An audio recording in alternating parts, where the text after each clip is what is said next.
RFK Stadium in Washington, where the revived Redskins take on the Detroit Lions. After sleepwalking through their first 4 games, the Redskins were back on the warpath last Monday night, and this could mean a long afternoon for the Lions, who have never won in Washington since they first played there back in 1938. Also live, you're looking at Milwaukee's County Stadium, where it's the Green Bay Packers against the Minnesota Vikings in a Central Division matchup between the two teams from the deep north. Still live, you're now looking at Riverfront Stadium in Cincinnati, where the Bengals play host to the New York Giants in an NFL version of a blind date. These two teams have only played each other twice, the last time in 1977.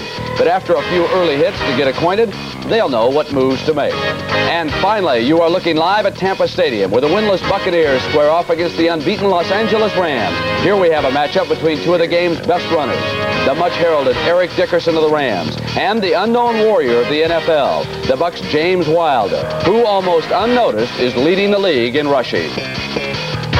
Joe Montana is merely the latest in the long line of great 49er quarterbacks. You see, I'm old enough to remember Frankie Albert when he led the team back in the 40s. Then came Y.A. Tittle, and after Tittle came another fella who wasn't too bad.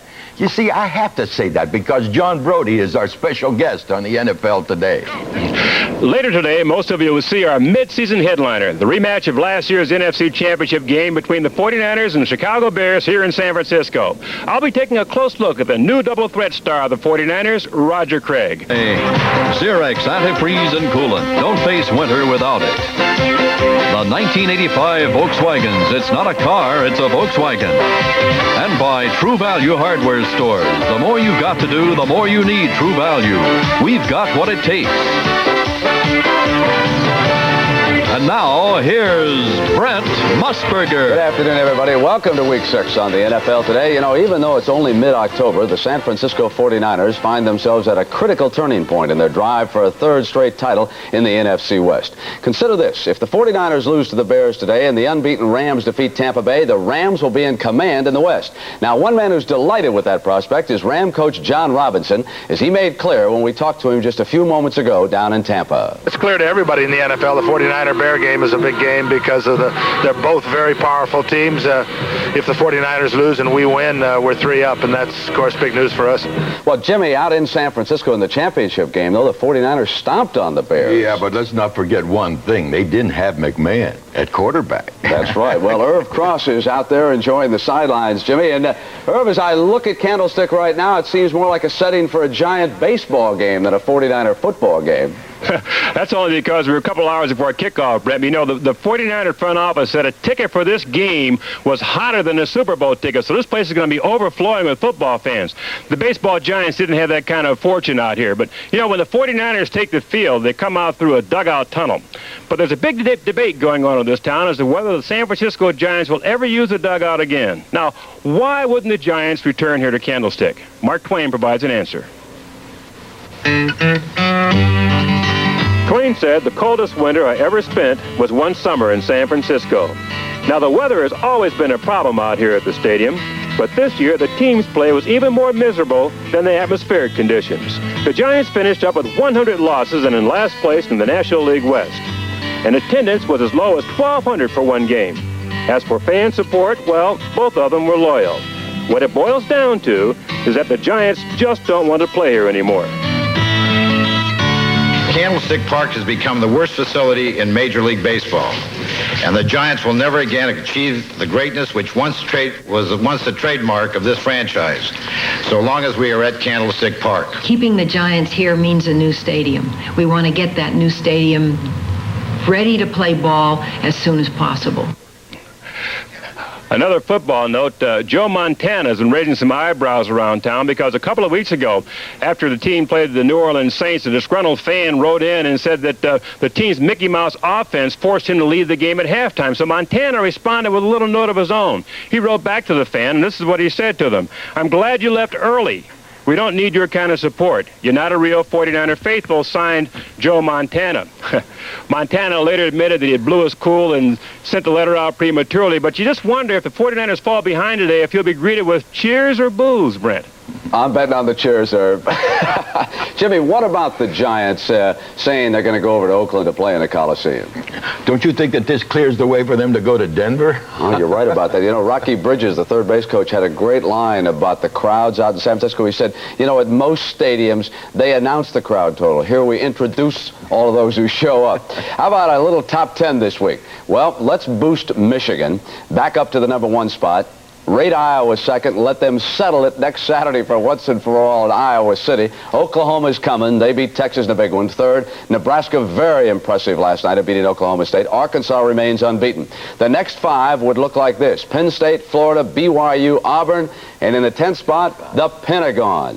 Because, well, the Air Force and the Army both stay unbeaten. And don't forget, the Navy airplanes made a big interception a little bit earlier in the week. When we come back, we're going to talk live to 2 of my favorite people, Whitey Herzog, the manager of the St. Louis Cardinals, and Tommy Lasorda of the Los Angeles Dodgers. And we'll continue on the NFL Today in just a moment. A question: who has replaced Casey Stengel as the best friend of sports writers? Well, 2 managers are tied for that honor. Simply amazing. And you can look it up. And here they are, Whitey Herzog of the Cardinals and Tommy Lasorda of the Los Angeles Dodgers. Tommy, let me start with you with a question about your shortstop, Mariano Duncan. He could not play yesterday. How is he? How badly was he injured in the first inning of Game 2? Well, I saw Mariano last night as he was coming out from dinner, and I was getting ready to go to dinner. And he made me enjoy my dinner very, very much when he told me he thinks he'll be able to play today. So that is good news for us, Brent.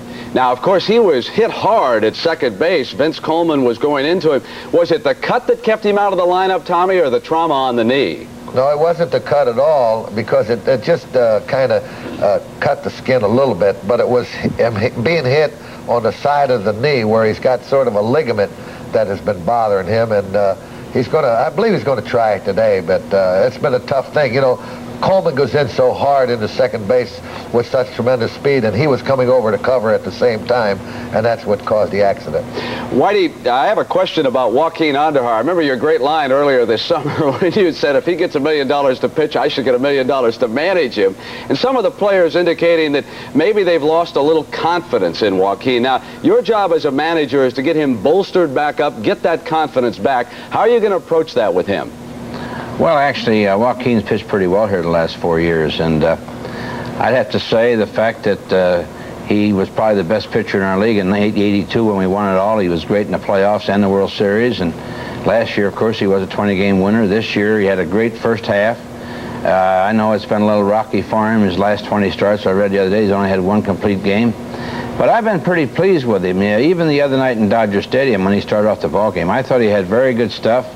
I really, really thought he had shutout stuff. I thought we had a good chance after we had a run or 2 that we had a chance to win. And how do I approach that with Joaquin? Let's put it this way. If we have to go to 6 or 7 games, I'm sure you're going to see Joaquin Andújar. All right.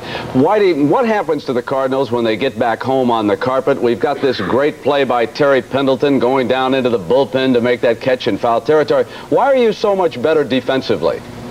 Oh, I don't think we are, Brent. I don't agree with that at all. I think we're a good defensive team anywhere. And just because we made a couple of good plays and made a couple of errors in Dodger Stadium doesn't mean we can't play good in Dodger Stadium. When we're playing good defensively, we can play on the moon. I know they got some craters up there. Tommy, let me ask you about Pedro Guerrero. And looking at him at his last at bat, I thought maybe that wrist was coming off the bat a little bit. Has he been bothered by that injury? No, I think his wrist is much, much better in the last couple of games, Brent. And that's good news for us because we need him. He is an outstanding ball player, and having him up at bat for you, why, it makes a lot of things happen. So I think his wrist is good, and he's having a good series thus far, and we're looking forward to him to continue in that manner. Whitey, who do you want to play in the World Series, Toronto or Kansas City? Right now, I'd just like to beat the Dodgers 3 more times. I'm not even thinking about that. I've watched Kansas City, Brent, lose a few ball games. They've really lost 2 tough ball games to Toronto. I'm sure Tommy's been watching them, too. And I want to make one comment that Tommy just said about Guerrero. It looks like he and Jack Clark may have a chance to set a playoff record for intentional walks, because looks like Tommy doesn't hesitate to put my guy on, and I sure don't hesitate to put his on. All right, Whitey and Tommy, thank you for getting up early this morning and being with us from St. Louis. Well, and of course, to talk to you, Brandon. Come on back. I'll be back tomorrow. But right now, I've got to go over and talk a little football with my friend Jimmy the Greek and find out who he's picking, San Francisco or Chicago, and we will have that in just a moment. If you'd have just listened to me last week, you'd have been 13 out of 14 instead of 12 out of 14. You had a great week. How about the Bears and the San Francisco 49ers? Oh, wow, what a game. Of course, it's going to be a barn burner, as everybody says, but I'm going to go along with the 49ers offense. I know that sounds ridiculous when the Bears are leading, right, but I tell you one thing. Walsh understands the Chicago defense. I think he knows Ryan better than anybody. Now, the defense, of course, has got to be almost dead even, but I'm going to go with the 49ers because they're at home on that situation. The special teams are even. The headliners, well, you know, you got a few more headliners over here than you have. What's this intangible for I tell you, on grass. It's on grass, and the Bears, for some reason or other, seem to play better on AstroTurf, especially my friend, Mr. Payton. All right, Jimmy, now, down in Dallas, a big one, the Pittsburgh Steelers and the Dallas Cowboys. How you break that one down? Well, I'll tell you, there is one thing that doesn't matter. What's his name? Malone is absolutely inconsistent as a quarterback. One day he goes 18 for 18, and the next time he's 2 for 18. So consequently, you got to give the offense to Dallas. You got to give the defense to Dallas, and they better play good, because if they don't play good, I'll tell you, it's going to expose those bad corners Dallas has. All right. I mean, the special teams are even. The headliners, well, you got Dorsett. And I'll tell you one thing. The intangible thing is this. Why do the Steelers always beat Dallas? They've really got the whammy on them, don't they? Even in Super Bowls. But we're going to go Monday with Dallas. night, Miami and the Jets. Are you as surprised as I am by the Jets' record right now? Yeah, I'm surprised, but the 4 teams that they've beaten, you know, but they're still beating them now, Jimmy. You can't put them down just. I am not going to go with the Jets until Walt Michaels comes back as coach. Okay, all right, I'll go for that. But I think he should be. But Miami has a little bit more offense. The defense, I'll tell you something, it's pretty close. The special teams, the Jets are good. And that's no kidding. They've got a lot of speed, and it's there. Right. The headliners have to go to Miami because they've got a few more star players. The intangible part is this. First of all, it's Shula against that fellow that coaches, what's his name? And then I know his name is Walton, but I just don't want to mention his name. But the single coverage defense that they put on. I like Joe Walton, folks. I don't know what the Greeks got against him. Let me see if you got some gifts from Jimmy on this Sunday. I think he's better than you think he is. All right. Now let me see if you got any good gifts I like. The Rams over Tampa Bay. Too much defense for the Rams. Giants over Cincinnati. Boy, we hope so. Packers over the Vikings. You say that one's close. How about the Redskins over Detroit? Oh, it's tough to make that pick. Yeah, right, it Jimmy? really they is. Never I win tell that. you, they're just too smart for Detroit. How about some of the rest now? St. Louis, Seattle, and another surprise. The Raiders to beat New Orleans. Hey, there let's not forget one thing. New Orleans beat the team. That's right. They beat the Niners, didn't they? How about New England, Cleveland, Denver, and Kansas City? Jimmy likes all 4 of those teams. And, of course, one of the key men for the San Francisco 49ers is a running back by the name of Roger Craig. And John Brody's going to have a few thoughts, and Irv Cross will take a look at him in San Francisco when we continue in just a moment. Cheerleaders get the candlestick ahead of the ball players. They start working out earlier, and you know who's watching them carefully is our Irv Cross. Let's go out to Irv in San Francisco, Irv. Well, you know, Brent, one great thing coming out the remote is you get a chance to see all this pregame ceremony going on out here. You know, when Roger Craig of the 49ers isn't running from scrimmage for big yardage, he's catching Joe Montana's passes for long gains. Now, this two-front attack has made Craig the leading scorer in the NFL with 4 TDs rushing and 4 receiving. In short, Roger is one 49er who's been playing this season like a defending Super Bowl champion. Craig, up the middle. There he goes. Montana to Craig. Quick handoff. Craig's going to score. When the 49ers and Dolphins met in the Super Bowl here last year, most eyes were focused on the 2 quarterbacks, Joe Montana and Dan Marino. But it was the performance of Roger Craig, a little-known running back from Nebraska, that really shook this stadium. Here's Montana stepping up, dropping it off short to Craig to the 10. 5 touchdown.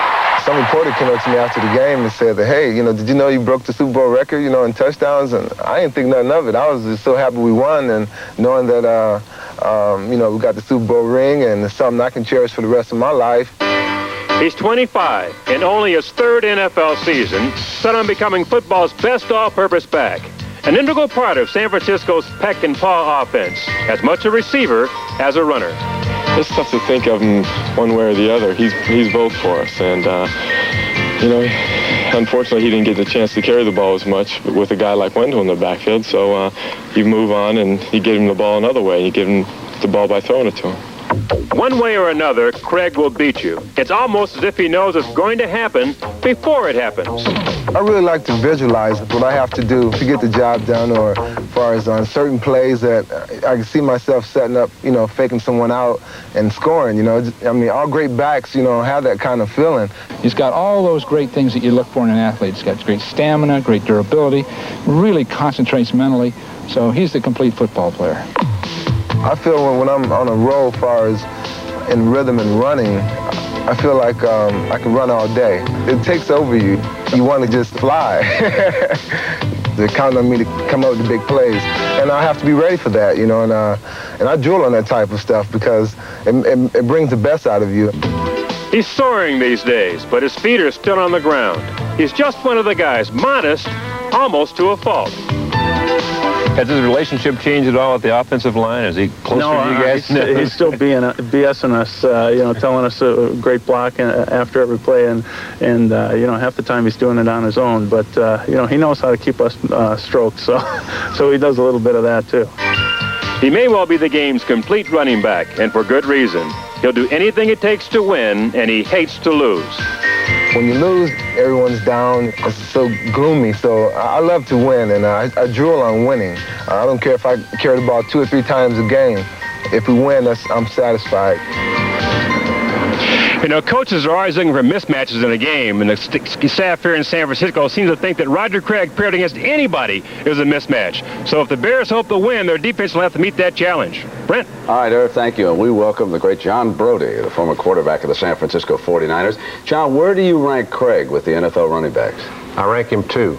And who's one? Peyton? Eric Dickerson is a cinch. I think everybody that knows football knows that.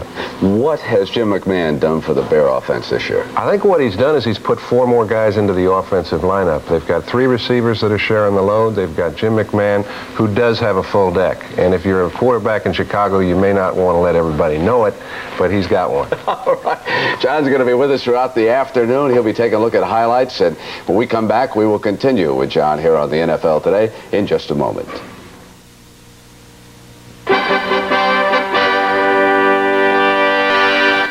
John Brody, what concerns you about the 49ers coming into their big game today? I think more than anything, a state of urgency. A great team has to have that, and through the first 5 games, they haven't. And this is a perfect time, if they're going to get it, to illustrate that. The pressure's on him, there's no question about it. And Walsh comes through on those pressure games. But I have to disagree with him on Dickerson and Peyton. All right. Well, we'll continue throughout the afternoon here with John Brody and Jimmy the Greek. A reminder, of course, coming up at halftime, we'll have all the scores and highlights.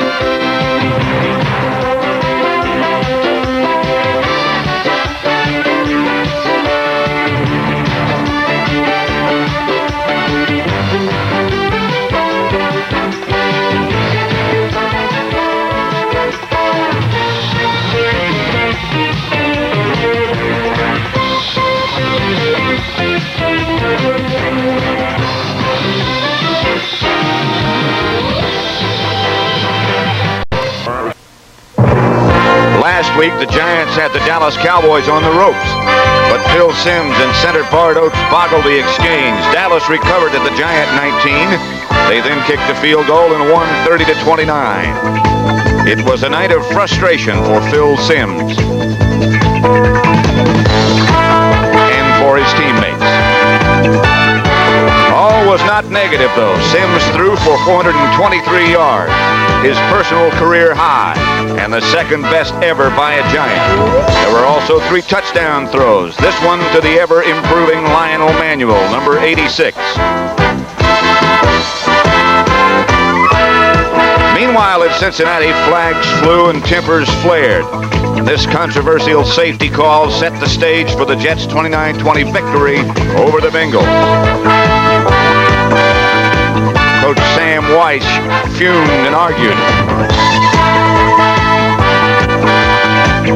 Number 21, James Brooks, kicked in anger, and 36 penalty flags were thrown. But now the Bengals have a new leader, big left-handed Boomer Esiason. And Boomer has an outstanding group of receivers led by number 80, Chris Collinsworth. Both teams lost last week. Both need a win, as today the Giants pay a rare visit to Cincinnati. Today, the New York Giants against the Cincinnati Bengals.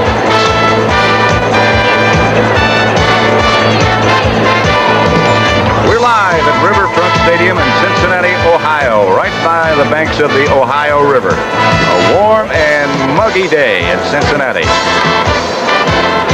Good afternoon. I'm Pat Summerall here with John Madden. The Giants, of course, you know, are 3-2 coming off a loss. The Bengals are 1-4, but they certainly don't seem like it. Well, they don't. You know what happens, I think, Pat, when you analyze a team, you tend to analyze it offensively. Now, the Bengals are very good on offense. In fact, they're the third leading scoring team in the league. Their problems are defense and special teams. And if they ever get those two areas straightened out, they're going to be a good team. Now, the Giants hope that they don't start straightening it out today, and the Bengals hope today is the day that they can break through those things. Well, the Bengals will get the first crack on offense as the Giants' Jess Atkinson will kick off, number 12. Back deep, James Brooks and Mike Martin. Martin ranks third in the AFC. Brooks is back there with him, and that's a change for the Bengals. He went to Sam Weiss and said, I think we need some changes to get this team going. This will be Martin, and he's dangerous. Martin nudges it out just shy of the 30-yard line before Elvis Patterson takes him down. Keep in mind that the Bengals, on a lot of occasions, do not go into a huddle when they have the ball. Well, I think what they intend to do here, Pat, is huddle up for the first play. The first play is going to be a pass play. I would think it would be a deep one. Then they're going to run their three receivers off the field, run three new receivers on the field, and no huddle, and try and get the second play. Collinsworth is down to the right. Eddie Brown is put out wide to the left. And here is Esiason back to throw. For Collinsworth. Incomplete. And a flag goes down. Elvis Patterson back there with him. Here come the other three receivers. And the Bengals are trying to line up right now without a huddle. See, they're trying to get the Giants, catch them off balance here. Number 34, first down. I think what happened there, they knew that they were going to throw the first pass deep. They're going to work right away out there on Elvis Patterson. Then they wanted to line up and do it again. But they got the penalty. Now here they are, lined up, no huddle, three new receivers in. First and 10 at the Giant 32. Mike Martin is split out wide to the right. Kreider is to the left. Dan Ross is flanked to the left-hand side. And that's Ross in motion. And Esiason goes back quickly to Brooks down the middle. Brooks to about the 15. Again, they hustle back and go with no huddle, a gain of 17. You know, Sam Weiss is like Bill Walsh in that he has his first 20 plays of the game scripted. They practice these plays all week. They practiced this way yesterday. They know all the plays they're going to do. The only thing is they didn't know that first one was going to be interference. I think that threw them off a little. Probably did. Now they go back to the huddle. Best laid plans sometimes don't work out. Eddie Brown and Collinsworth both wide to the left. Esiason going back to the air. Collinsworth. Touchdown. He was wrestling with Kenny Hill.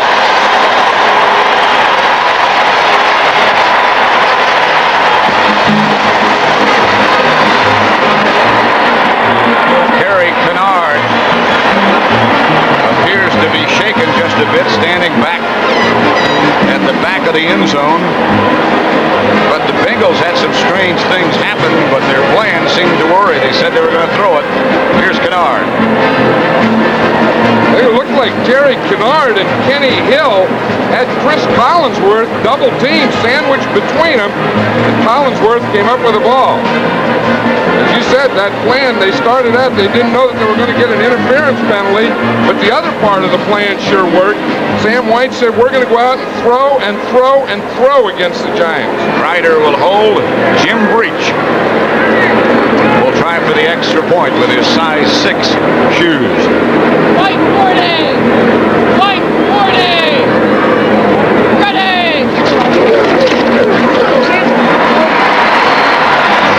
Breach is good. Here's the touchdown. They have good pass protection. The Bengals start off with good pass protection. Esiason looked to the short guy, and he really did get it into Chris Collinsworth between two defenders. He has a very strong arm, and he just showed you that he does.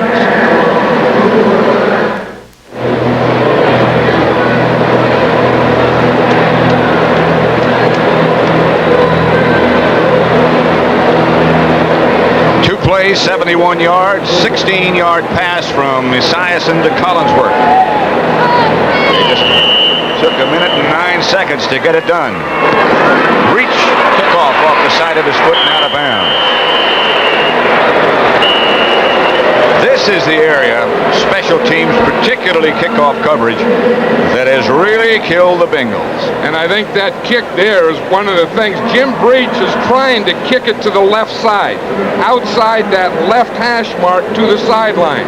The Bengals are going to overload that side. It's a new kickoff coverage. They're going to put 7 guys on the left side of the kicker, and he's trying to kick it into that left side. Kenny Hill is over on that side for the Giants. Normally it had been Tony Galbraith, but Hill is there now. In an effort, I guess, John, to psychologically try to inspire the kickoff coverage teams and all of their special teams, which they've had great problems with, they introduced him instead of the defensive unit to the offensive unit. Breach kickoff. This time was a high one. And it will be Kenny Hill. No, McConkey cuts in front of him and takes it. And the coverage is adequate this time. The kick was short, but the kickoff coverage team was down there led by Bill Johnson. Well, they got exactly what they wanted. They had all their 7 cover guys on the left side. Breach was able to kick it to the left side. Watch, it's on the right-hand side of the screen here. See, he kicks it over there. Now watch all those black jerseys coming down there in unison. You see, that's the thing that they want to get, and then force him into the sideline. Moves, and so does Lionel Manuel. Phil Simms, the quarterback, will get the rest of the lineup in just a minute. Manuel in motion. Simms gives to Morris. Right side, nudges to the outside. Spins for maybe 2 or 3. Reggie Williams, the defensive leader, and Bobby Kemp. Here are the Giant offensive backs and receivers. Simms, the quarterback. Morris and Carpenter start as runners. Bobby Johnson and Lionel Manuel, the wide receivers. Up front, it's Benson, Ard, Oates, Chris Godfrey, Carl Nelson, and the tight end is Mike Bavaro. 2nd and 8 from the 27. Myron Williams now into the game. Manuel moves in motion. Sends ahead to Carpenter. Carpenter. 4 perhaps. Let's look at the Cincinnati defense.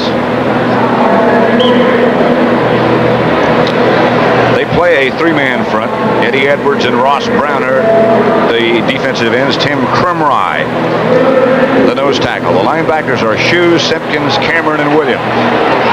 The secondary, Breeden and Horton, the corners. Kemp and Jackson, the safeties. 3rd and 2. Simms from a spread.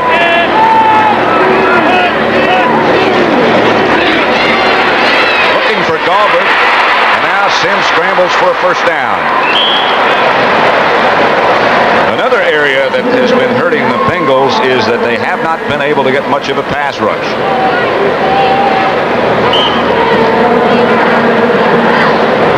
We're at Riverfront Stadium. Pat Summerall with John Madden. The Bengals have broken on top. This is the 3rd meeting ever between these two teams. Both times here, both times Cincinnati has won. They lead now 7-0.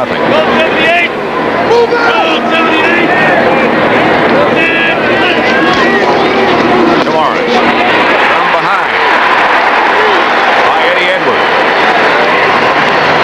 Number 73 from the opposite side. They did shift in that direction, however. That was one of the things that Bill Parcells was talking about last night. He said it's tough when you play a team like Cincinnati that you've never played before. He's never coached against them.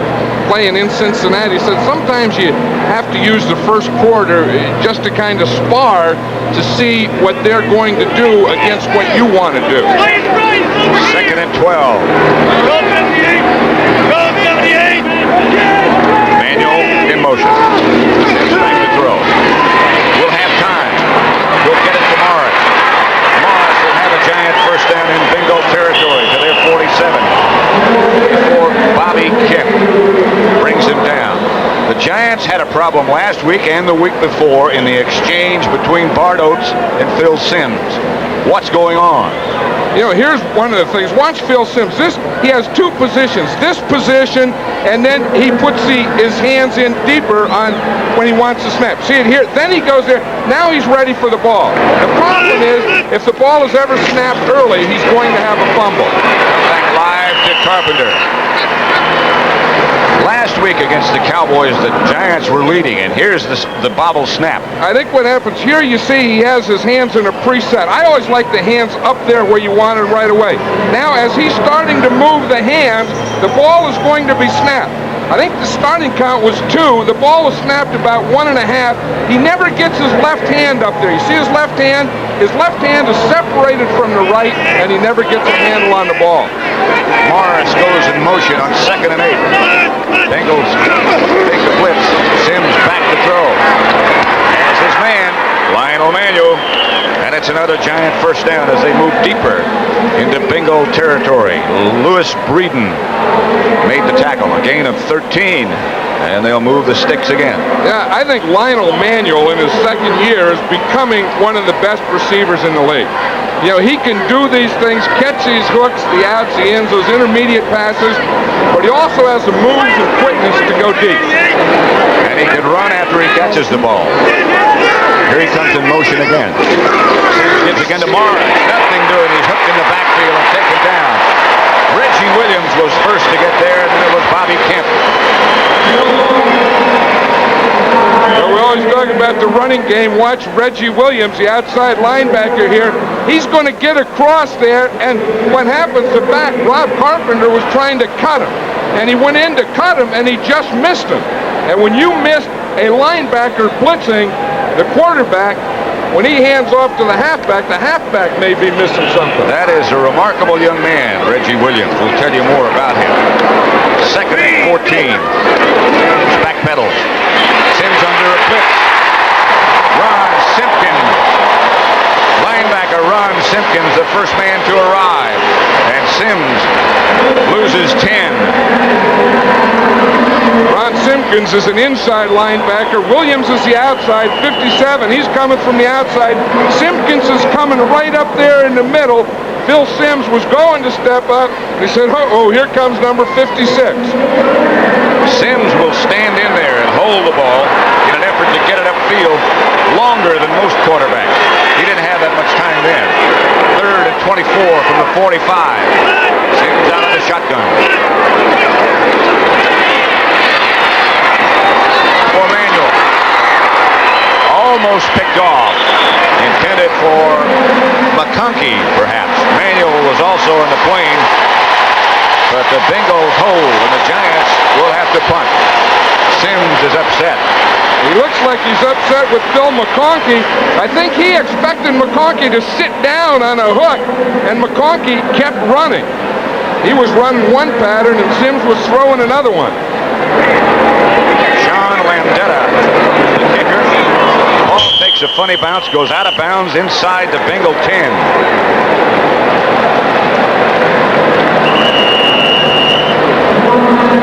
1st and 10 for the Bengals, their own 9, still in the first quarter. 7:58 left to play in the first quarter. The Cincinnati offensive unit. Esiason, the quarterback.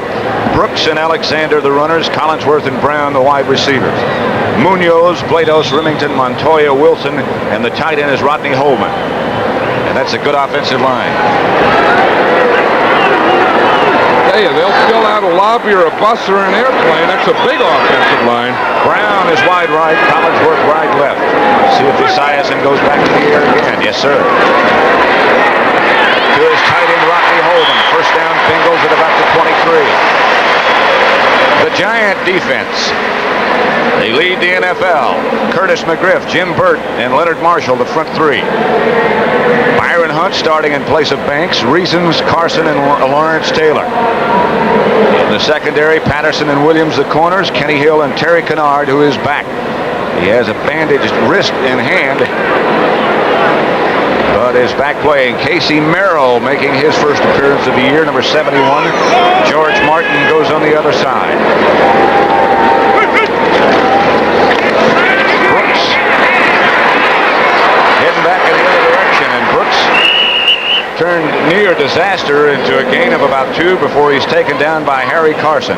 You know, the interesting thing about that, Pat, Casey Merrill and George Martin coming in, the Bengals were passing every down.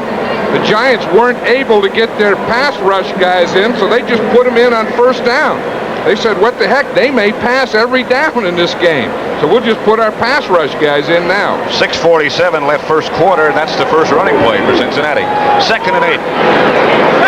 Bengals at their own 26. Esiason under pressure. He's a good athlete. Chased by Martin. To Brooks. Brooks still on his feet. Brooks whirls into Giant territory. A penalty marker down back at about the 30 in Bengal territory. A gain of 30. Kenny Hill on the stop.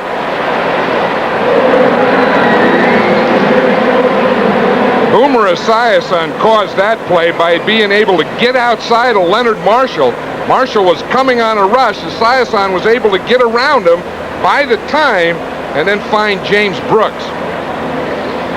Jim Tunney is the referee. They had, well, both teams last week, the Jets and the Bengals, both were penalized well over 100 yards apiece. No foul on the play. Flag will be picked up. Pass is completed. First down. No foul. Okay, we're going to see Leonard Marshall is coming from here. He starts here. Esiason starts here, gets outside of Marshall, and then he's able to find Brooks and pick up the play. Now Marshall is going to make a good pass rush. You see him right here? Now he's free. Esiason gets away from Marshall, buys time. Now he finds Brooks here. To me, that play was all Boomer Esiason by being able to get outside of Leonard Marshall. And he illustrated right there, throwing that ball with that much zip on it. What a great arm he has. Ross in motion. The handoff straight ahead to James Brooks, right up the middle. You know, talking about that great arm, Sam Weiss was saying his problem is sometimes he's too strong. Sometimes he throws the ball too hard. He'll never, one of his strengths is weakness. One of his weaknesses will never be his arm strength. That's what I'm trying to say. To be correct, the last ball carrier I had at Brooks, it was Stanford Jennings. Not Brooks. Now Brooks is back with Alexander as the two setbacks for Cincinnati. Here's Esiason. This time he can't get away from the rush. It's Marshall and Martin. George Martin, who's always been a good pass rusher. Like he might be hurting just a bit. Right, and I think the way that the Bengals are playing, where they're going to pass, we're going to see more and more of George Martin, because he's the pass rush end of the Giants. Here, he does a good job of just push against his tackle, Mike Wilson, and he finally gets all the way back to Esiason. A loss of 8. Make it 3rd and 15. Bengals at the Giant 49. Esiason will go to work out of the spread. Here comes Lawrence Taylor on the blitz. He ducks him and throws.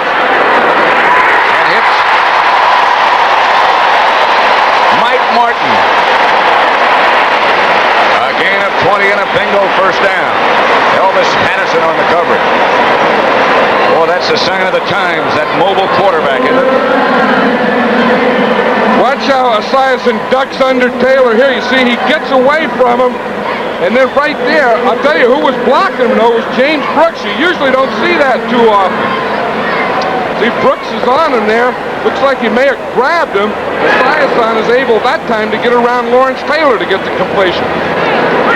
That's a good throw. On the move like that.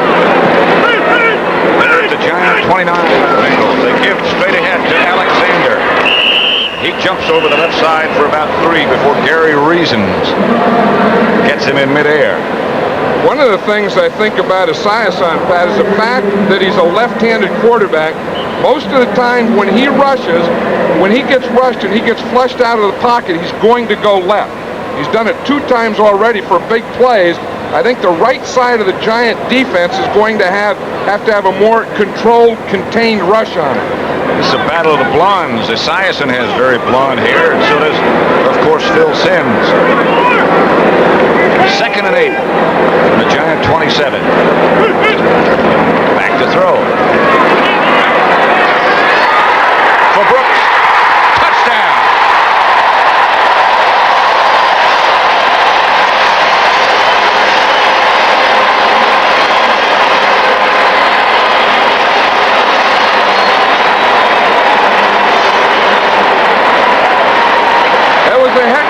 It was again a double team because they had Terry Kennard and Kenny Hill.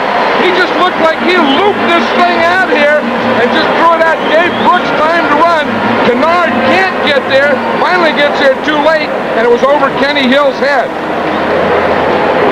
Kreider will hold, and Breach will try for the extra point. They talk about how hard he throws the ball, but that had some touch. I know it. He had good touch, and he had good lead. He threw it well before Brooks made his cut. Breach is good. We have 4:22 left to play in the first quarter at Riverfront Stadium. As you look at the back of James Brooks, the Bengals up 14-0.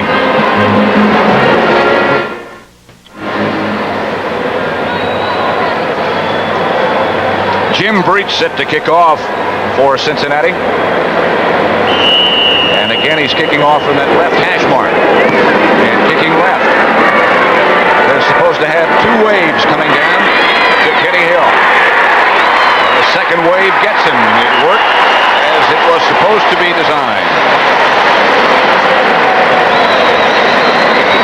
Let's watch the touchdown to James Brooks again. Here's Brooks. Here's Kenny Hill, who's going to cover him. Now, as Brooks comes out here, Hill tries to make contact, but in doing so, he loses Brooks. And then he never gets him back. Kennard finally gets over too late, but stop it right here. You see, right here is where he lost him. He went to hit him, and then he gets by him. Kennard can't get over. Manuel in motion on first down. Reggie Williams tackles George Adams. For an NFL update, let's take you back to New York. Here's Brent Musburger. Now the Tampa Bay Buccaneers setting up to kick a field goal against Los Angeles. It's a fake, and here comes Alan Risher inside the 5-yard line. They'll score a touchdown. They lead the Rams right now by a score of 7-0. Let's go back to Pat and John.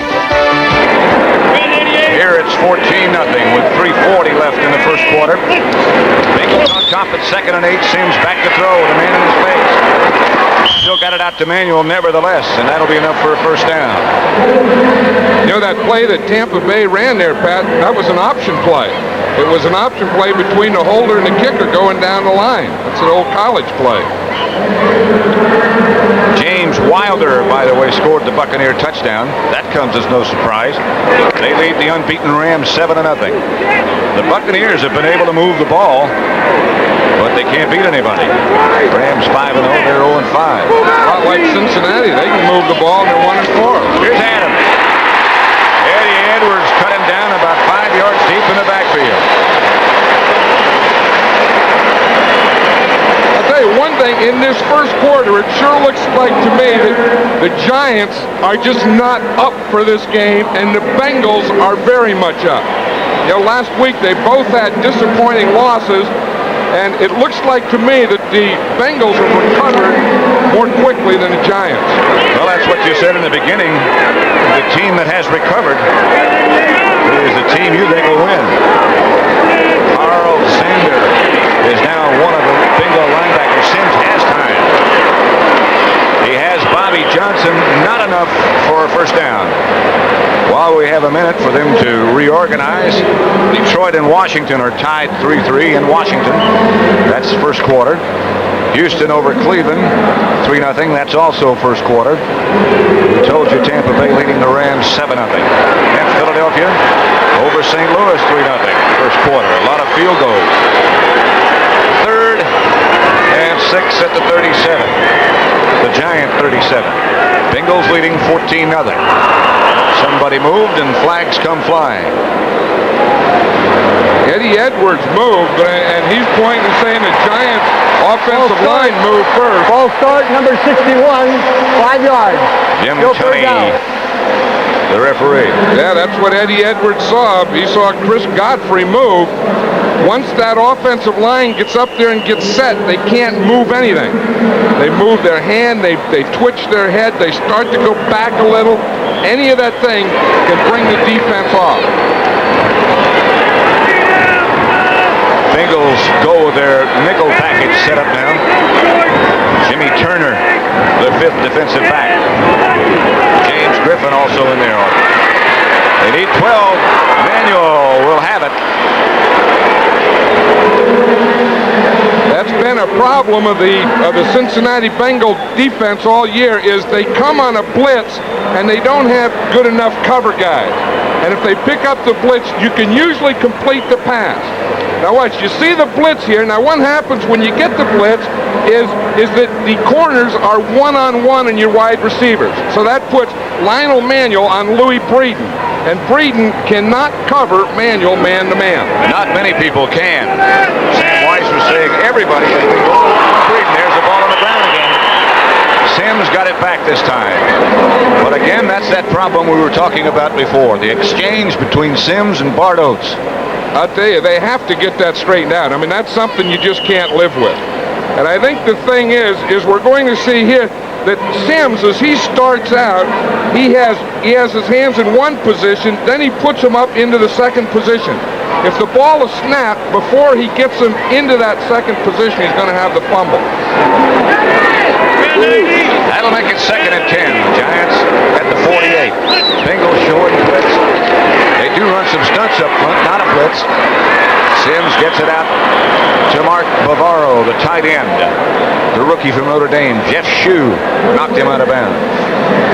I'm sure what the Giants are thinking of here is every game that they rush for 100 yards, they win. Every game they rush for less than 100 yards, they lose. But in this game, I think the passing looks so much easier against this Bengal defense than the running does. That's basically why the Bengals have given up so many points. 3rd and 3. Sims from the spread. This time no blitz. Tony Galbraith. The ball was behind him. He couldn't hang on. And the Giants will have to punt. Reggie Williams back on the coverage. Getting back to the subject of Reggie Williams. They say that every time here in Cincinnati when they need an appearance at any kind of a benefit or anything that involves any sort of charity, and they call the Bengals, that he is always ready and always makes the appearance and always does it graciously. I think the National Football League needs more guys like that, or we need more attention drawn to guys like that rather than some of the problems. Isn't that the truth? And he's a 10-year veteran from Dartmouth. You know, he's been around. He's been doing that for a long time. Mike Martin signals for the fair catch and makes it at the Bengal 12. And then I was aiming for the sideline. 1:06 left first quarter, 14-0 Cincinnati.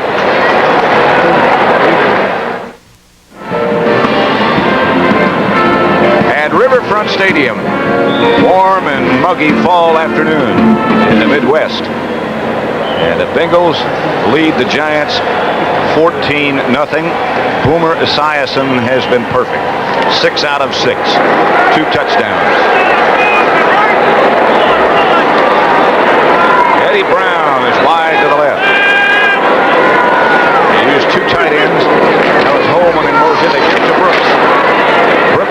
keepers to about the 15. Gary Reason smothered him there. A gain of about 3.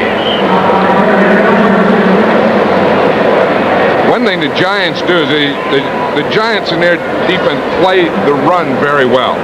And they try and they have good run guys in there when they have Curtis McGriff in there at that left end. They have Jim Burt in there at nose tackle. And they try and stop the run on first down like that, then bring in the George Martins, the Casey Merrills, and so on to get the pass rush. Second down. Tyson fakes a reverse, leaves it with Brooks. And Brooks hammers outside the 30 for a Cincinnati first down. Elvis Patterson stopped him, or he might have been gone for bigger yardage. One of the best moves that James Brooks made on that play was in the backfield. Watch here on the left side of the screen. Lawrence Taylor, 56. He's going to get penetration. Alexander gets him right there, but Brooks was able to make that move around Taylor, and that's the one that sprung him loose down the sideline. And that's the end of the first quarter. The Bengals have had a very impressive first quarter. So has James Brooks. Cincinnati leads the Giants 14-0 at the end of 1 at Riverfront Stadium. Purdue battles Ohio State, and third-ranked Michigan takes on number 1 Iowa. Or see Auburn against Georgia Tech, a college football doubleheader next Saturday on CBS Sports. Here in fabled New York Harbor, across the meadowlands of New Jersey to the Big Apple, the volunteer efforts of corporations and individuals are restoring the Statue of Liberty, the symbol of hope and promise to millions. I'm Harry Carson of the New York Giants. And out there, across the nation, volunteers are working to restore dignity to the lives of people in need through agencies and programs of the United Way. It all starts here, abandoned buildings serving no one. But here, with the help of the United Way, people are making a difference, creating new jobs and training people who are unemployed, restoring buildings and creating low-income housing for needy families. They're restoring some of the hope and promise that made our country great. This is what we mean when we say the United Way is solving problems. Thanks to you, it works for all of us, the United Way. Right, guys? Right! This message furnished by the National Football League. AT&T and long-distance services, AT&T is the right choice. And by Sears, where you'll find great value. There's more for your life at Sears. Back at Riverfront Stadium, Pat Summerall and John Madden ready to start the second quarter with Cincinnati leading the Giants 14-0. Homer Esiason, the quarterback, second-year man from Maryland. Eddie Brown when in motion. Esiason looking left and throwing left to Brooks. Gary Reason's out there to nudge him out. See what Lawrence Taylor's been doing. Well, you know, he hasn't been as obvious in the last few games as he has been in the early part of the season. Bengals going with no huddle. And operating out of the spread formation. Esiason calls first to the right and then to the left to make sure everybody's got what he wants.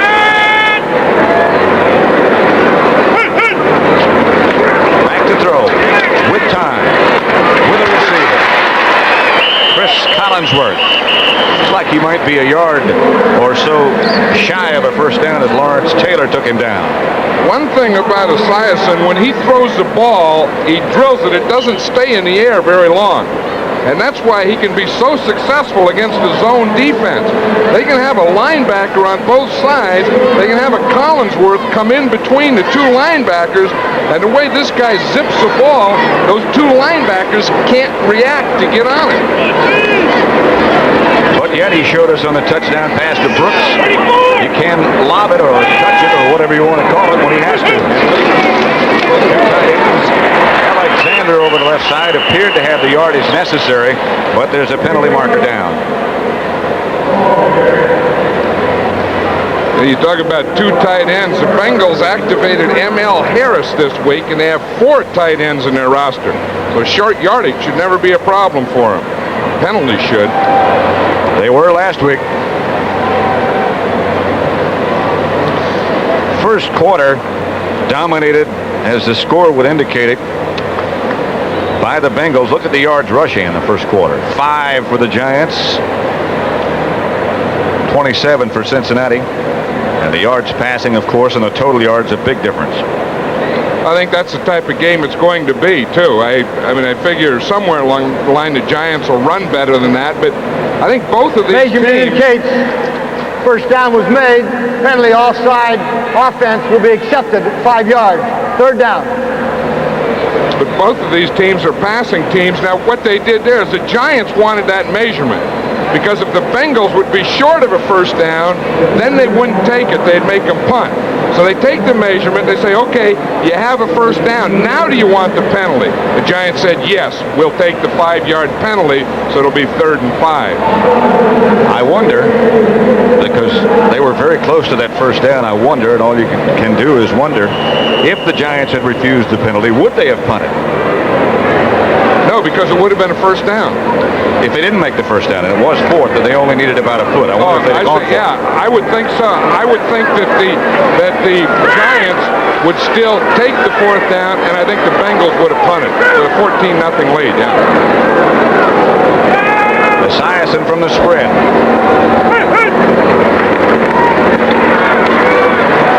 Has the time. Terry Kennard got the hand on it. It was intended for number 36, Stanford Jennings, and now they will have to punt, so it worked out for the Giants. That's his first incompleted pass today. Sam Weiss was worried about Boomer yesterday. He still said he didn't know if he'd be able to play the whole game, because against the Jets he had his knee injured and ribs injured. And he said, we'll have to see. He said, I just don't feel comfortable that he'll be able to play the whole game, but he looks fine today. He does. Pat McAnally back to punt for Cincinnati. Phil McConkey standing at about 18-yard line. Good kick by McAnally. McConkey retreats to the 16. And the Bengals are down in good shape this time. On special teams, it's Don Kern, one of those 4 tight ends. 14-0 Cincinnati over the Giants. We're still in the second quarter. The year's top marathon field, including Olympic champion Joan Benoit, is expected in Chicago for America's Marathon next Sunday on CBS Sports. 14-0. The Cincinnati Bengals lead the Giants with 13:25 left to play in the first half. 7 rushes on first down for the Giants for -7 yards. That plan's not working. That creates some problems. Sims will throw it on first down. And he gets it out to Bavaro, who heads up toward midfield. Hammers inside Cincinnati territory. Lewis Breeden knocked him out of bounds, but he gained 21. I think that was a smart call, because they've been running so much on first down. Now they fake the run, bring the tight end, Mark Bavaro, across the field. Sims is able to hit him there, across the linebackers, front of the secondary. He's able to make a move on Breeden and pick up 20 yards. But I think it was smart, because they faked the run that they've been running on first down. Do it again. No, it's Carpenter this time. Rob Carpenter jumps over the right side, gets down to about the 44. For a scoring update, let's take you again back to Brent Musburger in New York. Well, Pat, the Rams have turned it around, and they did it on this scoring play right here. Dieter Brock to Bobby Duckworth. They're all tied at 7 now. Because of a turnover, they're coming back down again, and they could go up 14-7, but we'll keep you up to date. Let's go back to Pat. 14-0 here at Riverfront. Bill Sims up under the center, back to throw. Second down, he needs about 4. He'll get it. Gets to the Bengals 35. Jeff Shue and Ron Simpkins, the 2 Cincinnati tacklers. You know, they're always talking football about running the ball, establish a run to pass. Sometimes I think you can do the opposite and be more successful. I think sometimes you can establish the pass, and after you do that, that makes running easier. That's the way the Giants should do it today. Particularly the way The defense has changed with the mass substitution. He fakes to Morris. He goes to Bavaro. Same play in the other direction. Hammered out of bounds again by Breeden. This is an interesting play here. Mark Bavaro. Again, it's the second time he's caught a crossing type of thing. You see, Sims fakes the run.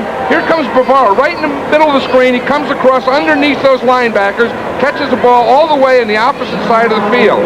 But Bavaro, in the first 5 games, has caught 3 passes. Today already in the first half, he's caught 3 passes. For 39 yards. He's already surpassed his yardage total for the year. You know, sometimes I think it takes time for a rookie to work in and a quarterback to work with him. Zeke Mowat went down late in the preseason. Bavaro had to start. In the first few games, as Bill Parcells said, all Bavaro was doing was running assignments. That's all. Now, I think he has a feel of the game and can find openings and so on. Well, if you remember back a couple of years ago, the same thing basically happened to Mowat. That's exactly right. In Mowat's first year, he was just a blocker. You know, Zeke, go right and block, go left and block. Then they started dumping him a few, and finally he realized, hey, I'm a pass receiver too. Sims, 9 out of 11, 117 yards, having a good first half. His team losing, however, 14-0. Adams in the backfield. They fake to Adams this time. Sims going deep. Pass is picked off. James Griffin has the interception. Chris Godfrey brought him down. Lionel Manuel was the intended receiver. I don't think Phil Sims saw James Griffin at all, Pat. Here's Griffin. He's going to be right in the middle of the screen. Watch the play pass again. Sims is looking at Manuel. He's throwing to Manuel, and watch, there's Griffin. Griffin comes from the middle and steps from the left to the right. See, this is what Sims sees. He sees Manuel out there. He sees number 20, Ray Horton. He's leading him away from Horton, but he threw it right into James Griffin, who was in the middle, who I'm sure he didn't see. So the Bengals get that turnover and take the ball at their own 30. First and 10. Esiason back to throw. Running and throwing and getting it out to his tight end, Ray Holton. Rodney Holman, sorry. It was funny on that play. Esiason could feel Byron Hunt, the rusher, and he was pushing Byron Hunt off as he threw that ball. Hunt was coming from his right side, and he was pushing him off like a straight arm, and then he was able to complete the pass. Second and 10, nevertheless, as the Bengals once again change receivers. Ross goes back in place of Rodney Holman. Collinsworth and Eddie Brown come wide to the left. Brooks. Nothing. Elvis Patterson came up to make the stop. Brian Blados was out in front of Brooks. I can see why Coach Sam Weiss was saying we're going to throw tomorrow, because they're a much better passing team than they are a running team. Seems to me they always have been in recent years. Sam Weiss, of course, comes from that, having coached as assistant with Bill Walsh. That's the way the 49ers were. Third and 10 still. Size back from the spread. Eddie Brown. First down. Ted Watts on the stop. Their first round draft choice from the University of Miami, Florida. Well, we see him working on Ted Watts out here. He has that good quick move. Now he comes to the middle of Esiason. Just got the ball out in front of him. Now that was poor coverage by Watts. I don't know. Watts started in, and then just kind of held up. And he let Eddie Brown get away from him. First and 10 for the Bengals. Alexander in motion. Handoff is to Brooks. Brooks breaks one tackle. Got away from Lawrence Taylor. Is hammered to the ground. Perry Williams with a vengeance. after James Brooks. I think that can be called a vengeance. It could also be called frustration. I think the Giants, they lost that tough one last Sunday night to Dallas. Coming back to that, I think that frustrating. They get down 14-0 here, and this looks like in the first half that the Giants are a frustrated team offensively and defensively. 2nd and 4. I think frustration is the word that would apply to Lawrence Taylor, too, as they're using different blocking schemes on him. Double team. Esiason back to throw.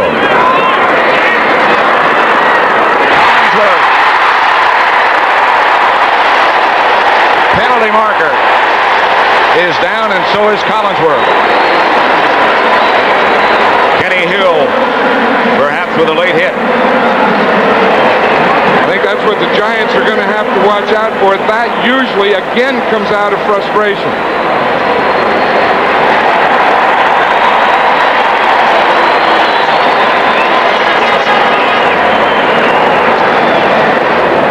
It's a tough thing because you're on that guy, you're covering him, you want to stay with him, he catches the ball, and you have to pull off when he's down. Play half the distance of the goal line, first down. Let's see if it's Hill or Kennard. Well, here everything's okay. Kennard makes a tackle, so he's okay. No, it was Kenny Hill when he came in late. Usually the thing that they'll call that on is when they spear him towards the head. If it's in the back or in the ribs, they sometimes will let those go. But the one that is directed towards the head will always bring a yellow flag. Collinsworth came out, and Steve Kreider has taken his place wide to the left. Brown up at the top of the picture.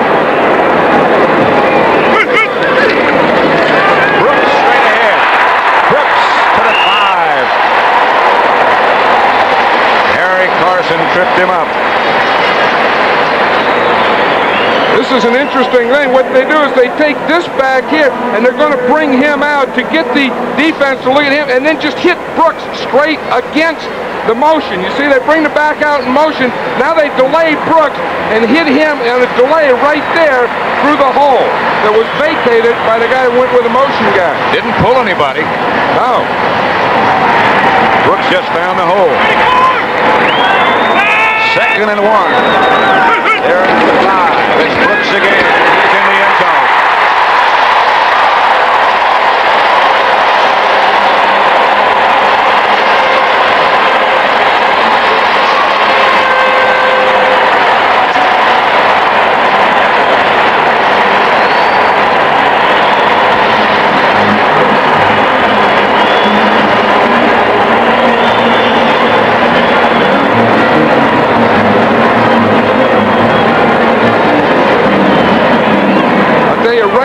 This Cincinnati offense has this Giant defense whipped. Confused and whipped. Jim Breach will try for the extra point. White 10! Ready! And it's good, and the Bengals move out to a 21-0 lead. The Redskins and the Giants will collide in a big NFC East showdown. Or the Cardinals take on the Steelers among the regional games next Sunday on CBS Sports. We're at Riverfront Stadium in Cincinnati, Ohio. Pat Summerall and John Madden. The Bengals totally dominating the first half. That's their last scoring drive. James Brooks' second touchdown. Breach to kick off in that same coverage. And Kenny Hill takes it up to 3. About the 28. Touchdown again. Let's watch a touchdown. Now what happens? Alexander, the fullback, starts this way. That takes Reasons, who's keying him. He goes this way. Then Brooks is able to run back in the hole. Watch it. He's keying right across here to the fullback. See him? Look at the fullback. Now stop it right there. Here's Reasons. He's here because the fullback's here. Then this hole opens up right here. See if Brooks can just get right back in that hole that the linebacker vacated. Joe Morris, the lone setback. Morris split wide to the right. Carpenter was the setback, and they get it out to him. Carpenter outside the 30 to about the 32. Out of bounds. Stop the clock. Clock still running. They say he didn't get out of bounds. So it's 6:50 left to play in the first half, and Cincinnati leading 21-0. Yeah, when we were over there with the Bengals yesterday, you could just get the feeling that none of those coaches, none of those players believed that they were out of anything or they were a bad team. They had the feeling they knew they could play this way all along and just haven't done it. Sims back to throw. Has been at his face, but he gets it to Morris. And Morris ducks under Jeff's shoe. Enough for a first down. Warm and humid in Cincinnati. In Tampa, the Rams have taken the lead over the Buccaneers 14-7. In Indianapolis, Denver leads the Colts 6-0. Buffalo, New England, 0-0. Washington 17-3 over Detroit. Riggins has scored twice. Morris goes in motion. Carpenter the lone back. Sims retreats. Going deep and completes to Bavaro. Bavaro taken down finally by James Griffin, who made that clutch key interception on the last Giant trip down the field. A gain of 32. A big day for number 89. That was an interesting play. What they did is they put Joe Morris out in motion, and that took the corner off on that side and then ran Bavaro to the corner. See, Bavaro's coming out here to the corner. Morris is out there. You see him outside. That brought the corner on that side up and off so Bavaro could get in behind him. Giants at the Bengal 30. Sims will go to work on first down again and gets it across the middle to Bavaro. Having a big day. Ron Simpkins tripped up the big tight end. Green Bay leading Minnesota 7-0. Carpenter is down on the field. Rob Carpenter, who had a big contingent of fans. In fact, a busload coming to watch him play here. His home is close by as Bill Parcells looks on. Carpenter's still down. You know, he's coming back, making a gallant comeback from a knee injury. Hope that's not what it is. Rob Carpenter, still not sure what the injury is, but being helped off the field. Don't forget that coming up next, most of you will see the Chicago Bears take on the San Francisco 49ers in a rematch of last year's NFC Championship game. Others of you will see the Atlanta Falcons against the Seattle Seahawks. That match, John, between the Bears and the 49ers ought to be a good one. You know, it looks this year, you know, Jim McMahon is back. He didn't play in last year's championship game, the last two times these teams met, and now he's the leading passer in the league. But Joe Montana is the leading passer in football. And I think the 49ers at San Francisco, even though they're 3-2, are still going to be very tough. I agree with you. Bobby Johnson goes in motion. 2nd and 6 at the 26. Sims back to throw. Intended down the middle for his tight end once again, Mark Bavaro. James Griffin on the coverage, and it's incomplete. 3rd and 6 at the 26. You know, it's an interesting thing about Bavaro. The day that they're working, that Don Hasselbeck, the backup tight end, was injured last week, pulled a hamstring. Bavaro was the only tight end that the Giants had early in the week. Then later, they signed Vito Pav. So Vito is going to get some work today, mostly in short yardage. Vito, of course, played with the Philadelphia Eagles. Went to Penn State. Sims operating on the spread. Bengals trying to get to him. They can't. This is Tony Galbraith. That's enough for a Giant first down to the Bengal 15. Leo Parker on the tackle. Houston surprisingly leading Cleveland 6-0. Philadelphia on 2 field goals over the Cardinals 6-0 second quarter. And Dallas on a touchdown pass from Danny White to Tony Dorsett over the Steelers in the second, 7-3. Pat, we just heard that Rob Carpenter has a slight concussion, and it's doubtful whether he'll return.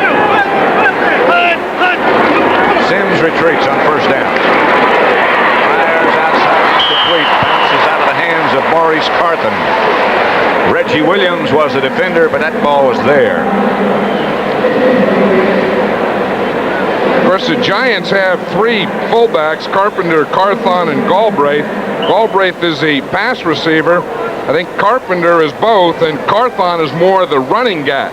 The blocker. Yeah, he's going to be the guy who's in there when they're going to ball control, block, run some fullback power stuff, but not really the receiver. Right now, the deep man is the man you mentioned, Tony Galbraith.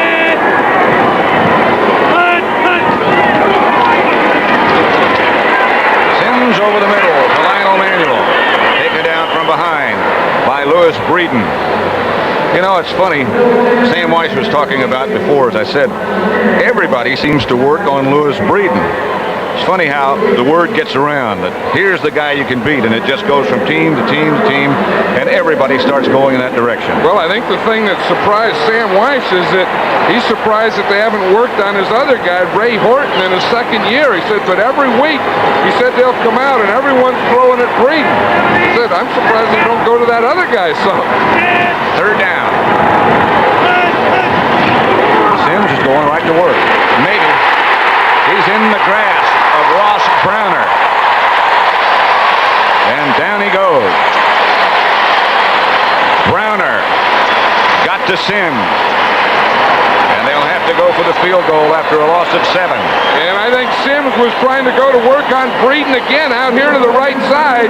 Watch him. He's looking right all the way, trying to go. Then he had to come off.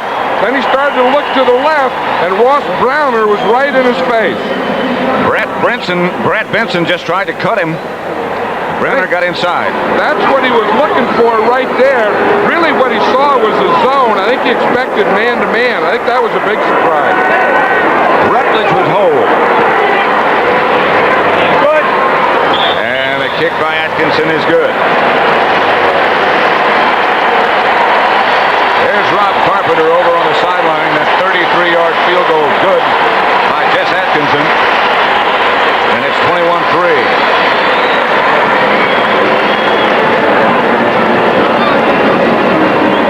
Next Saturday, there's a college football doubleheader here on CBS. First in a nationally televised game, Purdue will battle Big Ten powerhouse Ohio State. Then many of you will see third-ranked Michigan take on Heisman candidate Chuck Long and his #1 ranked Iowa Hawkeyes. Or maybe you'll see Bo Jackson and Auburn take on Georgia Tech. Check the local listings for the games in your area next Saturday beginning at noon Eastern, 9 a.m. Pacific time, right here on CBS. 21-3, Atkinson will kick off. Brooks and Martin will go back deep for the Bengals. Just going to say we have 3:15 left in the first half. Just saying, Bill Parcells was saying last night that Atkinson is kicking pretty well, in the field goals and extra points. Although he missed an extra point, say, but where he's killing us is with his short kickoff. Here's one of them. Brooks at the 10-yard line. Brooks dancing out to about the 26 before Herb Welch is down to knock him down. That is so important, especially since now you kick off from the 35, that you've got somebody who can get that ball down close to the end zone. Well, the goal is always to keep the team inside the 20-yard line. That's what you always want your kickoff coverage to do. This one here really isn't bad. The ball's on the 25-yard line, but as Bill was saying, he said sometimes out there to the 40 or 50, and that's like 2 or 3 first down. Brown is split wide to the left. Collinsworth wide to the right. Boomer Esiason, the quarterback. He said they're going to throw it, and they indeed have thrown it. Collinsworth has it. Enough for a first, but there are flags down on the field everywhere. Kenny Hill, the defender. That'll probably be 2 different penalties. There's a flag on this side of the field and one on that side of the field. I wouldn't be surprised if they're offsetting. Here's the second one. You see, he's coming in and say, hey, wait a minute, Jim, I had something over here, too. Let's see what Jim has to say.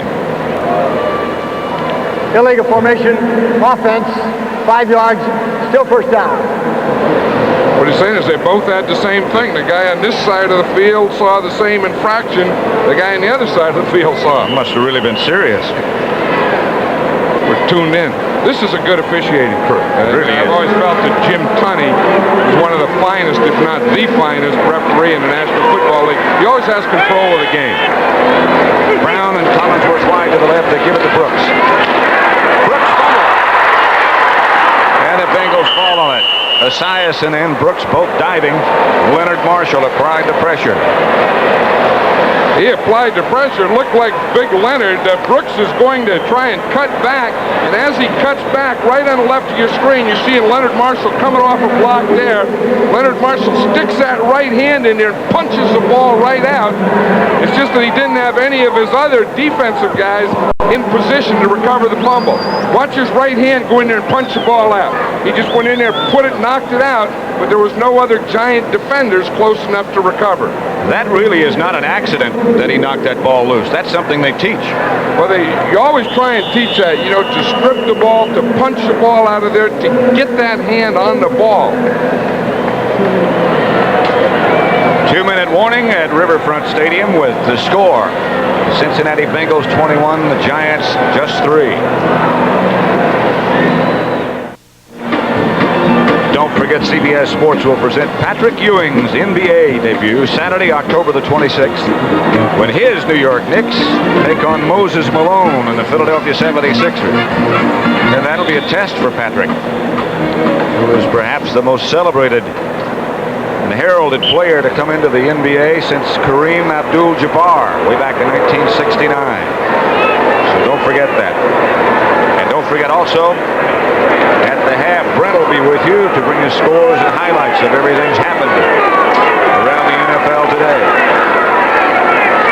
On the 6th Sunday, Eddie Brown split wide to the right. Mike Martin is wide to the right.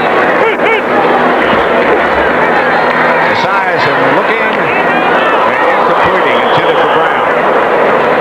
While we have a second, let's get the scoring up to date. The Buccaneers have recaptured the lead. Steve DeBerg to Kevin House at 17-14 Tampa Bay in the second quarter. And Minnesota has tied Green Bay on a touchdown pass by Tommy Kramer to Mike Jones. Philadelphia, surprisingly, Ron Jaworski has hit John Spagnola, who's been outstanding for about 3 weeks now. And they lead the Cardinals 13-0. Cardinals can't seem to get things on track. 3rd and 22. Both teams have all of their timeouts remaining, all three. A minute 55 left to play in the first half. Alexander on the move. Esiason gets it out. He is hammered almost immediately by Kenny Hill. And the Bengals, Pat McInally, will come onto the scene to punt it. Clock is stopped with a minute 45 left to play in the first half. Well, the Giants are taking a timeout. What they're trying to do is they can see with the ball in the 15 that they're going to get the ball back in good field position, and they want some time to work. They want to have a little time left in the clock. And they'll have 2 timeouts left when they get it back. Again, coming up at the half, Brent Musburger will update you with scores and highlights of today's NFL action, and a feature on finesse against force, featuring Bill Walsh and Mike Ditka. You can guess which one is which.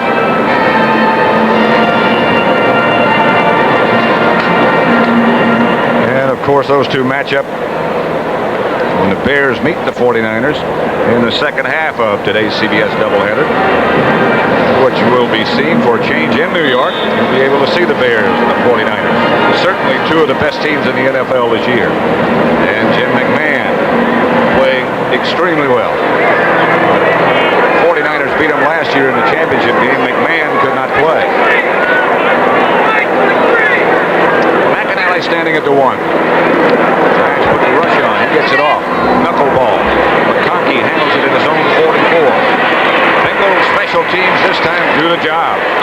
Nevertheless, the Giants do get the ball in Bengal territory. At their 49, Carl Zander was the man down to make the hit. High second-round draft choice for the Bengals last year.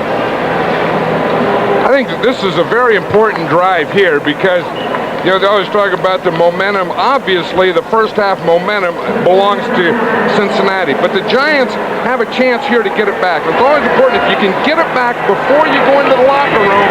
A lot of times that'll carry you over into the second half. Bengals without wide to the right.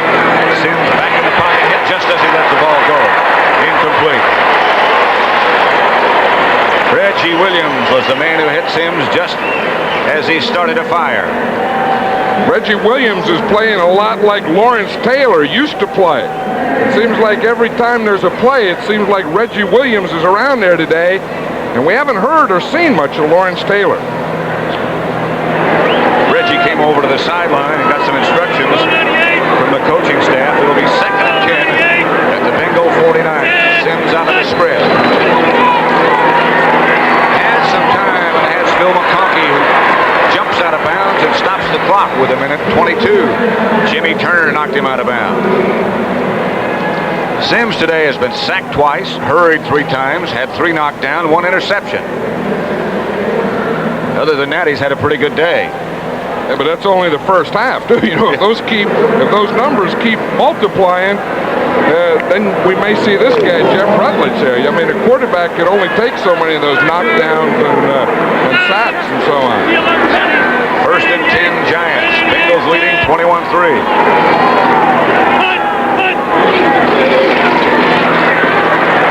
Sims to work to Manuel in front of Breeden, and he's out of bounds at about the 21. A pickup of 17.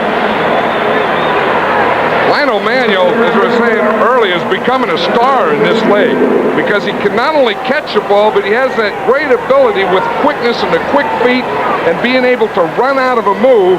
Those all make him get open or help him get open.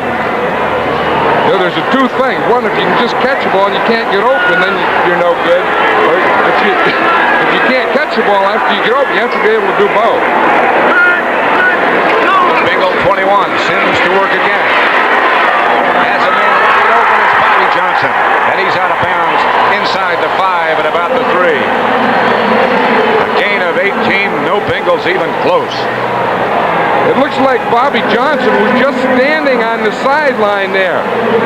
Bill Sims is looking to the right, then he comes back and he sees Johnson out there standing right along the sideline. And he said, whoa, I got one open down deep.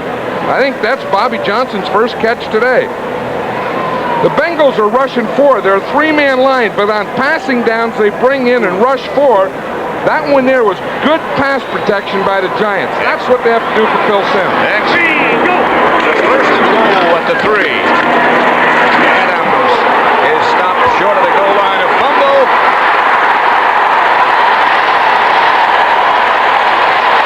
And the Bengals have the football. Ron Simpkins made the recovery. That's another thing the Giants have to stop doing. That's the 3rd time that rookie George Adams has fumbled the ball in the goal line. And you can only, I know about confidence, you have to keep playing, but you can only have so many of those things. You see, he got it stripped right there at the end. He took the hit on, he had the ball protected, and watch, coming out of that hit, watch, right there he got stripped. It was Simpkins who got his arm in there and came up with the football. That's a double dipper. You see, it doesn't come out there. It's right now. Simpkins comes in, gets that right hand, and just strips that ball out of George Adams' arm. Exactly a minute left to play in the first half. Bengals 21, Giants 3. They have it at their own 5, 1st and 10. Ross was the man in motion. They give it to Brooks. Brooks gets out to about the 11. Here's what John Madden was just talking about. Look at this fumble comparison between this year and last. Well, you see, they've already had 15 fumbles thus far in 6 games. Last year, they only had 17 all year. And I tell you, those are the things. You know, you can talk about offense, defense, special teams, matchups, how this team, that team coaches. But the big thing, the thing that'll kill you are these turnovers. Number 2. The Giants have called a timeout. That's their 2nd, so they'll have 1 left. And there are 37 seconds left on the clock. Scoring by quarters for the Giants in 1985. Even in the first, slight edge for the opponents in the second, but look at what the Giants have done in the third quarter. We'll keep watching that. You know, it's interesting. They're 3-2, but the only quarter that they score more than their opponents is the third quarter. Now, you know, I think had the Giants scored there, and then you add this third quarter things that they've done, I think we would have had a real good ball game. I think that fumble is going to be a big turning point in this game. On the other hand, we have a chance to look at one of the league's high-scoring teams. In fact, the Bengals are third in the league in total points. Look what they've done. And look how many points they've scored. That's a good news, bad news thing. You look at the top line and say, holy moly, look how many points the Bengals have scored. Then you look at the bottom line and you say, holy cow, look at all the opponents, all the points the opponents have scored. The good news, yeah, we scored a lot of points. The bad news is so the other guys. Don't forget again at the halftime, Brent Musburger will be with you with scores and highlights. The feature on finesse and force, Bill Walsh and Mike Ditka. And also live in our studio will be one of the great 49er quarterbacks, and they've had a lot of them, John Brody. Second and 6, Ross is in motion again. Esiason looking downfield, has a lot of time, stays in bound and just kneels. Lets that clock keep running. The Giants have one more timeout. Yeah, I don't know that I've ever seen a quarterback do that. He started to scramble. He was trying to hit Chris Collinsworth out there, and he couldn't do it, so he just took a knee. He said, I'm down. I've seen fighters do that. Yeah. You know, they're getting pounded, boom, boom, boom, boom, and they take a knee. Esiason was looking out there. He's waiting for Collinsworth. Couldn't find anything, so he just took a knee. I'm down. 3rd and 8, the ball at the 7. The Giants have used their last timeout. Harry Carson trots over to the side, and Boomer Esiason comes over to talk with Sam White. 19 seconds left to play in the first half, with the Bengals leading at 21-3. The Giants have been down there a couple of times. One drive stopped by an interception, the other by a fumble. Boomer Esiason was saying last week, Pat, that against the Jets, that was the worst beating that he's ever taken in his life. He said he had the feeling that they just came in there with one thought in mind, and that was to knock his head off. He said if that was their game plan, he said they really did a good job. He said it was towards the end of the week before he started walking normal. Well, he did take a beating. In fact, the Bengals felt very strongly that some of the hits that he got last week were late and unnecessary. Logically, they would. Mentioned how many points the Bengals have scored. The highest scoring team is the Bears. Denver's second, and then Cincinnati, in spite of the fact that they're 1-4. Everybody else on that list has a winning record. Yeah, but then you have to go and you have to show the defense and the special teams that those are the two things that have been hurting them this year, not offense. Esiason just kneels. Giants can't stop it anymore. That should do it for the first half.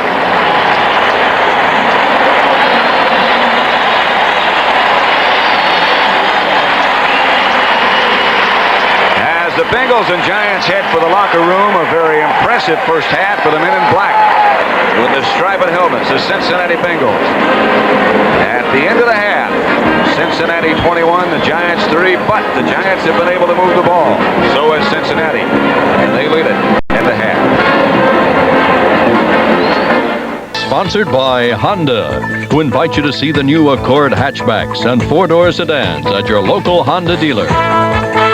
Budweiser, for all you do, this Bud's for you. And by Liberty Mutual, for your auto, home, life, and business insurance.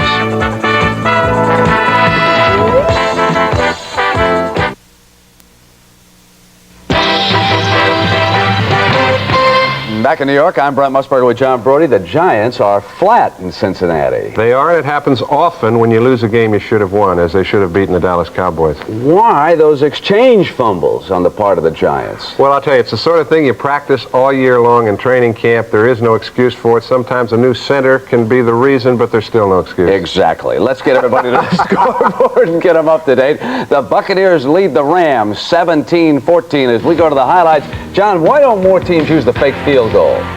I really don't know. I think it's open a little more often than it's utilized. Here, Alan Richard takes it on a 4th down and 3, runs it all the way inside the 5-yard line, gets Tampa off to a good start against a team that should beat them. These sort of plays kept them in the ball game early. James Wilder got the touchdown, John. Listen, what about Dieter Brock out here with the Rams? Dieter Brock is the guy that the Rams love. He thinks he's just the mold they need. They don't want the sort of fella throwing the ball all over the ballpark because they have number 29, Eric Dickerson. They want him to be the feature in their attack with their great defense. I like Dieter. They love him. Here is the touchdown pass. DeBerg to House. And now the Buccaneers have stopped the Rams on a 4th down, and the Rams, or I should say 3rd down, so the Rams on 4th down will try to kick a field goal that would knot that game all up. Meanwhile, Denver and Indianapolis in this game, the Broncos miss an extra point, and Buffalo in New England right now, Tony Eason has been injured, and so Steve Grogan is in quarterbacking the Patriots. They are in the 2nd quarter of that one. Washington and Detroit, the Redskins, we all thought perhaps they were finished. They came back on Monday night impressively, and what about Joe Theismann, John? Well, I think right now Joe is keeping his mouth shut. It's very atypical for him, but he's playing up to the level he had played in the previous few years. He's got all his horses back to work, and number 44 is the perfect illustration of that. Joe knows his personality. As a group, he has to give it to Reagan. Now Rodgers gets in there, but I'm a Joe Theismann fan. The Redskin defense has also been opportunistic. Off the tip ball, it is Tony Peters coming away with the interception, and hey, it's nice to have the big diesel here. Listen, when they win, they get turnovers, and then they hand it to number 44.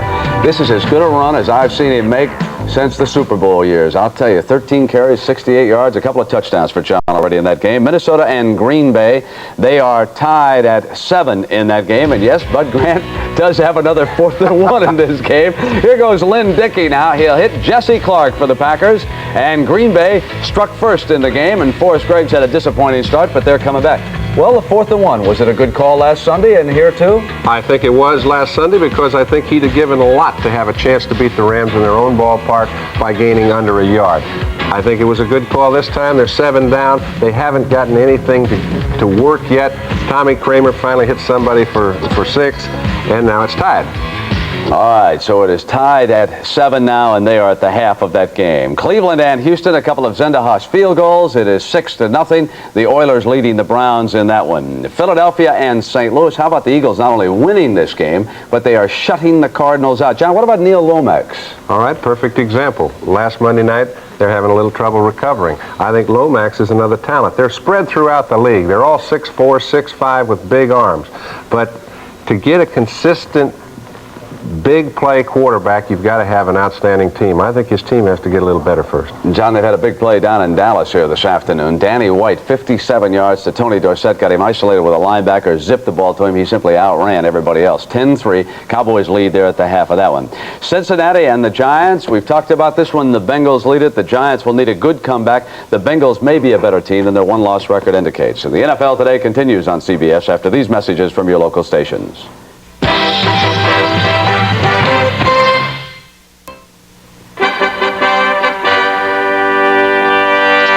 Welcome back to New York. As you know, of course, the big one still to come here this afternoon on CBS. The unbeaten Chicago Bears against the defending Super Bowl champion San Francisco 49ers. And Irv Cross, when the season began, you told me the 49ers are the top power in the NFL. Well, a lot of people still feel that, Brent, but you know, the undefeated Bears are being touted by some as a new power in the NFL. But Coach Mike Ditka remembers all too well what happened the last time he went up against Bill Walsh and the San Francisco 49ers. Now, Wayne Walker reports on how the two coaches have fared since they last met in last year's NFC title game. I